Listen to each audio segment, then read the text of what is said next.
Hi, வணக்கம். எல்லாம் எப்படி இருக்கீங்க? இன்றைக்கி நம்ம என்ன செய்ய போகிறோம்னா பகடா குருமா.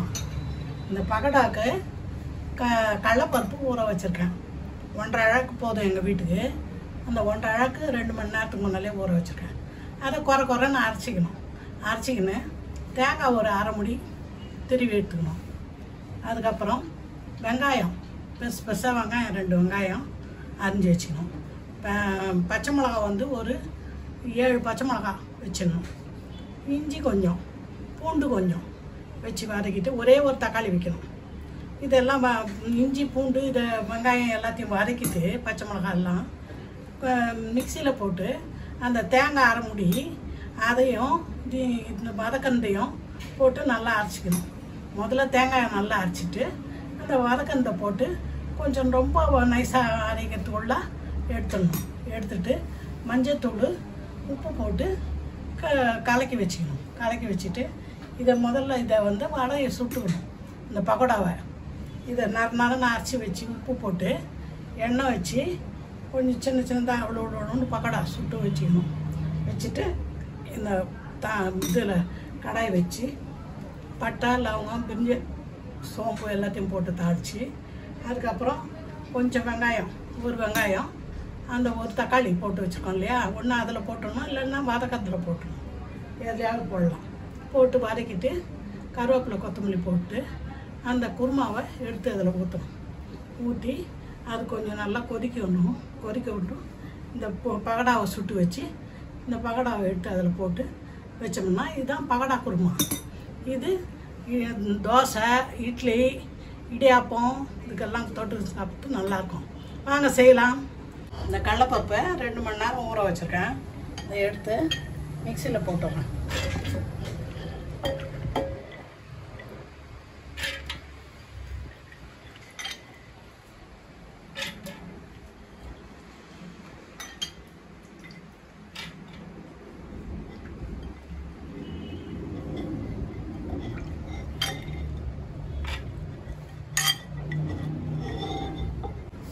கடலைப்பருப்பை மிக்சியில் போட்டேன். தண்ணி இல்லாமல் போட்டுங்க. தேவையான அளவு உப்பு போட்டுங்க.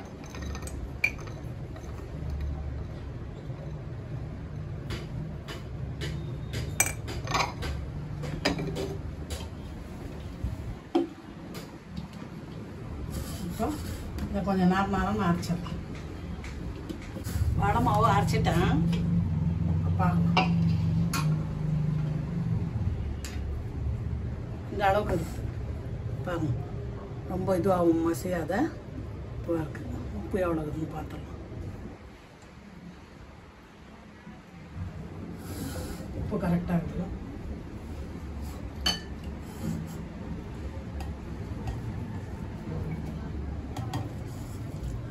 ஐஸ் இதில் போட்டுடலாம். இப்போ அடுப்பை பற்ற வச்சுட்டேன். எண்ணெய் கடாயை வைக்கிறேன்.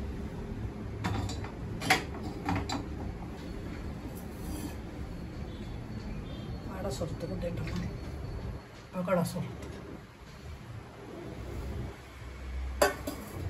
எண்ணெயை ஊற்றிட்டேன்.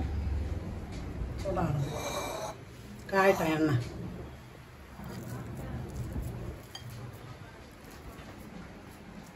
அரைச்சி வச்ச மாவில் நெய் ஒரு ஸ்பூன் போட்டு பிசைஞ்சிக்கணும். அப்போ தான் கொஞ்சம் ஸ்மூத்தாக வரும். சில டால்டா போடுவாங்க. டால்டா நல்லது நல்லா நான் போடுறதில்லை. ஒரு ஸ்பூன் போட்டு நெய் நல்லா கலந்துக்கணும்.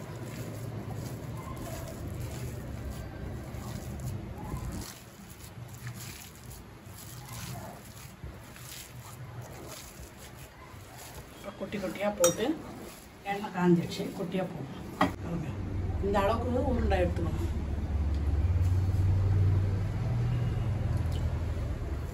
பாருங்க, இந்த அளவுக்கு. அப்போ தான் பகோடா நல்லா வரும்.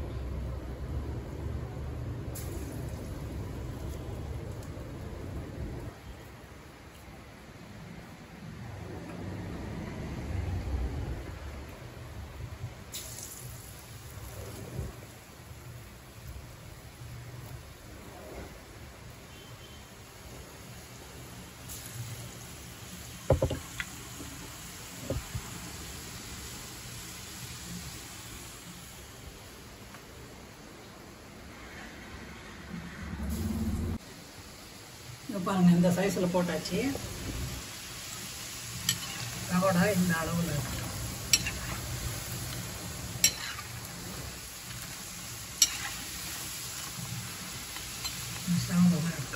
பகோடா இப்போ செவந்து போச்சு.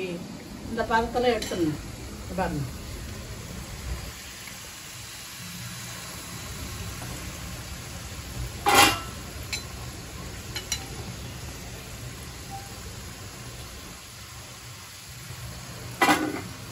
அடுப்பு பற்ற வச்சுட்டேன். கடாயை வச்சு கொஞ்சம் எண்ணெய் ஊற்றி இந்த வெங்காயத்தை வதக்க போகிறேன்.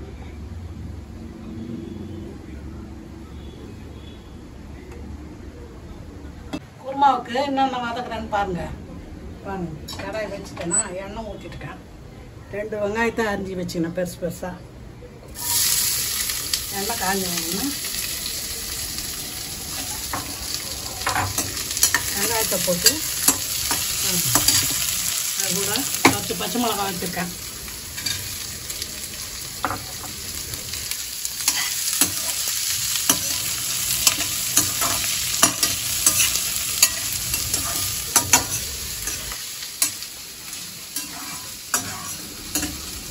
பூண்டு இஞ்சி பேஸ்ட்டு ஒரு கரண்டி போடணும்.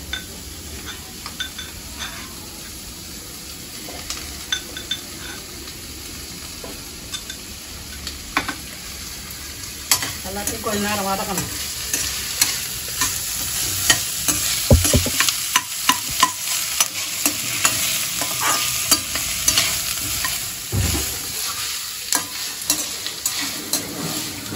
இப்போ வெங்காயம் பச்சை மிளகாவை வதக்கி ஆற வச்சுட்டேன். பாருங்க, நல்லா ஆறிடுச்சுன்னு பார்த்துட்டு தேங்காவை இவ்வளோ தூத்து அரிஞ்சு வச்சுக்கிறேன்.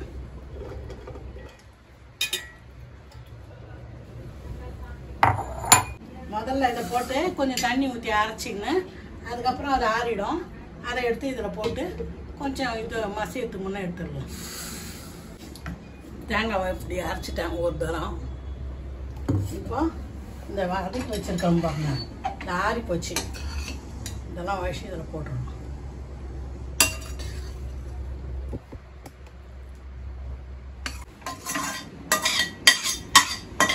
எல்லாத்தையும் வச்சு இதில் போட்டு கொஞ்சம் தண்ணி ஊற்றணும். தண்ணி ஊற்றினா தேங்காய் மசியும்.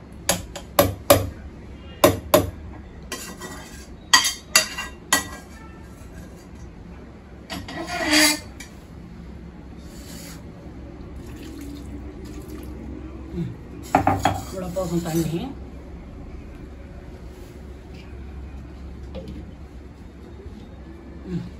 இப்போ தேங்காவை அரைக்கிறேன். இப்போ கடாயை அடுப்பு மேலே வச்சுருக்கேன். எண்ணெய் ஊற்றி தாளிக்கிறேன் குருமாவை.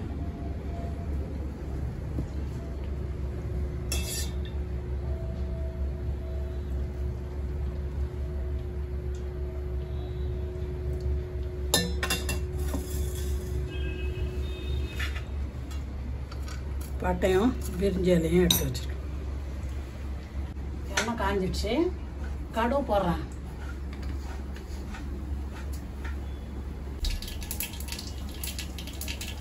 பட்டையும் பிரிஞ்சி இலையும் போட்டேன்.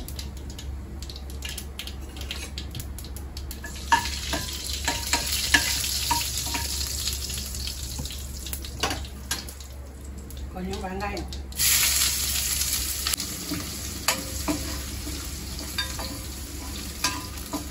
வெங்காயம் நல்லா வரணும். தக்காளி போடும்.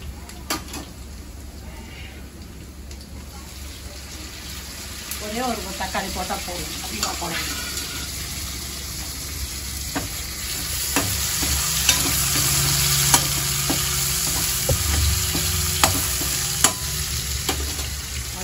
அதுக்குள்ள அதை அரைச்சி வச்சுக்கிற தேங்காயில் மஞ்சத்தூள் போடுறேன்.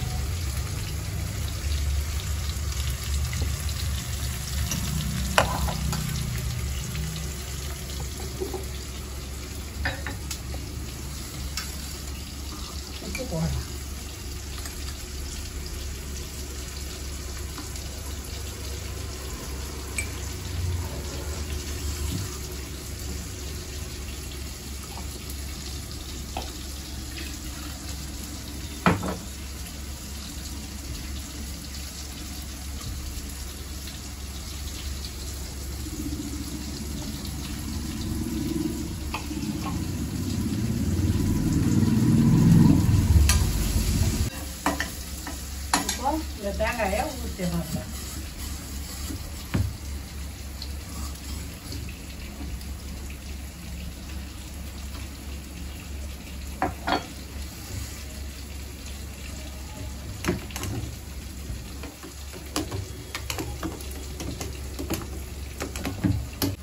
தேங்காய் ஊற்றிட்டேன். ஜாடி எடுத்த மிக்சியை நல்லா தண்ணி ஊற்றி கழுவி ஊற்றிட்டேன். பாருங்கள்,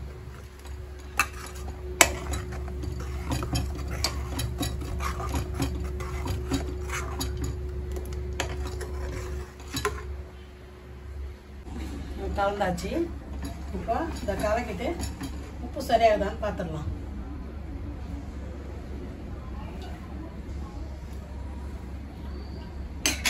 கொஞ்சம் குறவாகுது போட்டுருவேன்.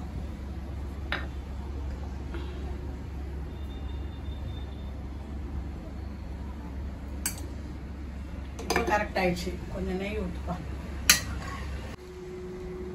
வாசனைக்கு நெய் ஒரு ஸ்பூன் போடுறேன்.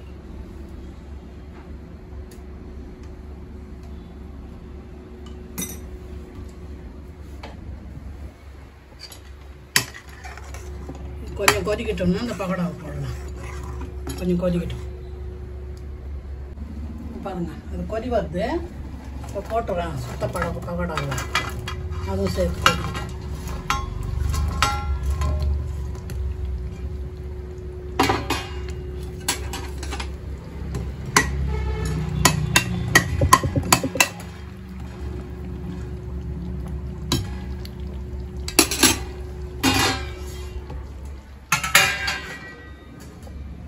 கொதிக்கிட்டோம், கொதிச்சிடுச்சு.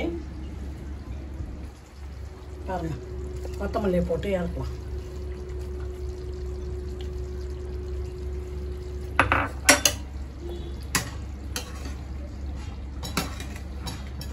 பக்கோடா குருமா ரெடி. இப்போ பாருங்க, இந்த பக்கோடா சுடும் போது கொஞ்சம் வெங்காயம், அதாவது பச்சை மிளகாய் இதெல்லாம் போட்டு கூட சுடலாம். இன்னும் கொஞ்சம் அது உங்களுக்கு பிடிச்ச மாதிரி இருந்தால் அப்படியும் போட்டு சுட்டுக்கலாம்.